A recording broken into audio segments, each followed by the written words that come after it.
ची ही खास रेसिपी आहे ना, गावाकडच्या लोकांसाठी आहे ना. गॅस लागतो ना, दूध लागतं ना, काही लागतं. तुम्हाला तर माहितीच आहे, आता उन्हाळ्यामध्ये खूप लोकांचे लग्न ठरतात आणि मग पत्रिका द्यायला येतातच गाडीवरती 2-2 माणसं. मग त्यांना विचारायचं, चहा करू की लिंबू सरबत करू?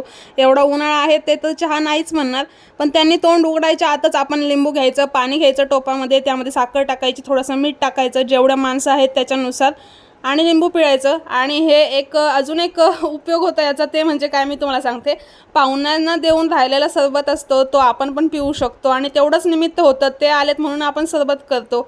मस्त गर गर गर साखर आणि मीठ वितळून घ्यायचं पेल्यामध्ये. कोणालाही जास्त माप द्यायचं नाही, ढळतं हात सोडायचा नाही, सेम टू सेम पेले भरायचे, पाहुण्यांना नेऊन द्यायचं. पाहुणे गेले गपचूप की आपण प्यायला घ्यायचं.